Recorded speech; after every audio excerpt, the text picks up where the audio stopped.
Hai TK Lovers, jumpa lagi dengan saya Dodi Ferianto dan Yusa Kansaki ya. Dan sudah beberapa kali saya mendapatkan pesan ya, baik itu dari WhatsApp maupun dari Facebook ya, dari seorang guru ya, tapi bukan cuma 1-2 orang ya, memang ada beberapa guru ya yang kemudian bercerita ya bahwa beliau diminta oleh kepala sekolahnya untuk membina siswa-siswi yang berpotensi ya, yang berbakat untuk mengikuti ajang-ajang kompetisi ya, seperti OSN tentunya ya, atau yang sekarang dikenal sebagai KSN gitu ya kan, untuk mewakili sekolahnya ya. Lalu kemudian guru tersebut mengatakan bahwa kami sudah mencoba belajar ya materi-materi OSN tersebut dan cukup terkejut karena ternyata memang beda sekali dengan pelajaran yang ada di sekolah ya gitu. Ya, ini yang sedang kita bicarakan adalah tentunya materi OSN matematika ya, bidang matematika. Ya, saya tidak tahu mengenai materi bidang lain ya, bagaimana karakteristiknya. Oke.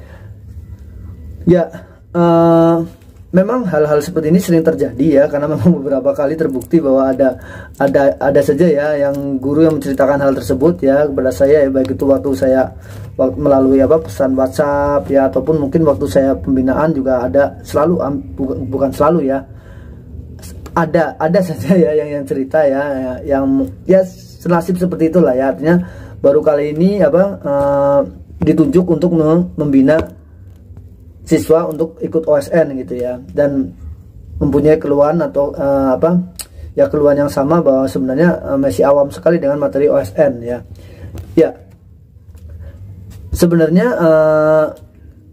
kemungkinan besar ini adalah memang ada banyak alasan mungkin ya bagi kepala sekolah yang menunjuk gurunya yang memang sebenarnya belum pernah sama sekali berkecimpung di OSN lah ya, baik itu sebagai peserta ya ataupun sebagai pembina ya. Ya, mungkin alasannya memang kepala sekolah ingin memberikan kesempatan. Mungkin biasanya sih yang saya temui adalah guru-guru muda ya yang mengalami hal-hal seperti ini ya. Jadi mungkin dilihat dari semangatnya, lalu mungkin masih fresh ya secara keilmuan, dia baru lulus dari belum lama lah ya dari studinya gitu ya kan. Nah, tapi ada juga mungkin kepala sekolah yang menganggap bahwa karakteristik dari soal-soal OSN ya, yang saya bicarakan ini matematika ya, sekali lagi, karakteristik soal-soal OSN ini adalah soal-soal yang sebenarnya materinya sudah dipelajari di sekolah, tapi sekolah yang di tingkat atasnya. Jadi mungkin karena bisa juga kepala sekolah berpikir bahwa kan kalau soal-soal OSN matematika SD pasti materinya SD dan SMP. Kalau soal-soal OSN matematika SMP, SMA, SMP ya berarti materinya SMP dan SMA materinya. Kalau yang SMA berarti materinya SMA dan materi-materi di perguruan tinggi gitu ya kan. Nah, walaupun tidak sepenuhnya salah ya, tapi juga jelas tidak sepenuhnya benar ya. Karena walaupun tetap memang ada juga ya materi-materi yang di tingkat atasnya yang harus dipelajari juga, tapi sekali lagi tidak semuanya. Bahkan lebih banyak materi-materi pengayaannya ya yang di luar sekolah ya yang harus dipelajari ya. Nah, tentunya materi-materi pengayaan ini kan oleh guru-guru tersebut mungkin bagi yang belum pernah sama sekali melihat soal-soal olimpiade itu ya, itu merupakan hal yang baru. Jadi dia harus belajar juga gitu ya, harus mulai belajar juga ya, mulai dari awal gitu ya, konsep yang baru ini ya, materi yang baru ini ya. Jadi memang sangat butuh waktu gitu ya. Tiba-tiba kemudian dia diminta tanpa ada pembinaan khusus segala macam, tiba-tiba diminta untuk juga membina siswa ya. Nah, lebih repotnya lagi ternyata siswa yang dibina juga siswa yang ternyata sudah berpengalaman gitu ya. Nah, itu pasti akan kelabakan itu ya. Ini sebenarnya siapa yang ngajar siapa gitu ya kan. Itu sering sekali terjadi juga ya. Kalau saya sih biasanya menyarankan kalau misalkan ternyata cukup berat juga ya, dikomunikasikan kepada kepala sekolah ya mengenai hal tersebut, bahwa bahwa semua ini dia butuh waktu ya, kompensasi waktu, lalu butuh support lah ya, support sarana, baik itu misalkan dari buku-buku, dari mungkin dari buku-buku, support buku-buku yang mungkin pasti bukan hanya untuk dia, nanti pasti berguna juga untuk para siswanya ya. Lalu support support akses internet untuk mencari sumber-sumber dari internet ya, dan lain sebagainya ya. Cuma saya tidak pernah menyarankan Bapak Ibu guru untuk menyerah, karena menurut saya ini adalah tantangan yang menarik ya.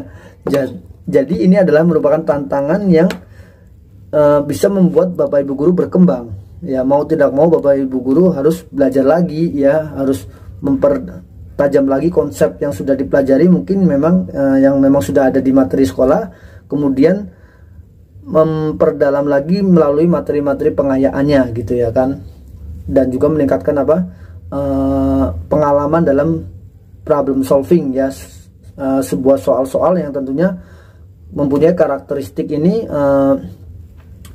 karakteristiknya itu kalau saya bilang sih liar gitu ya, cukup liar bagi yang memang, apalagi yang masih awam ya, karena waduh nggak nyangka yang ditanya ternyata ininya, nah itu butuh sekali konsep yang kuat, lalu butuh sekali juga pengalaman dalam memecahkan masalah ya, dan itu butuh sekali waktu pasti ya, dan juga sumber-sumber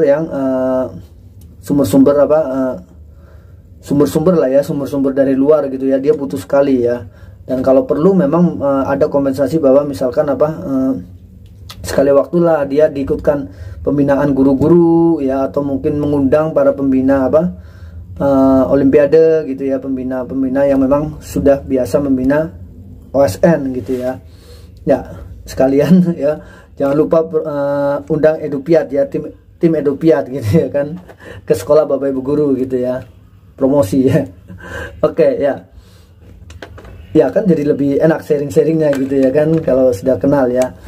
Ya, saya rasa sih seperti itu saja ya. Jadi sekali lagi jangan terus justru ini kesempatan emas buat Bapak Ibu guru kalau mendapatkan tanggung jawab yang menarik ini sebenarnya ya. Jadi jangan dilepas ya, tapi dikomunikasikan kepada kepala sekolah ya, sehingga tidak ada tekanan batin ya, tekanan tanggung jawab ya, tapi merasa bahwa tanggung jawab ini sebuah tantangan gitu ya, tantangan yang menarik untuk mengembangkan diri ya. Oke, demikian pembahasan kali ini ya, semoga bisa cukup membantu sharingnya ya, terutama pada Bapak Ibu guru yang mungkin mengalami hal-hal yang serupa dengan yang saya ceritakan gitu ya. Oke, sampai jumpa di pembahasan yang lainnya. Bye bye.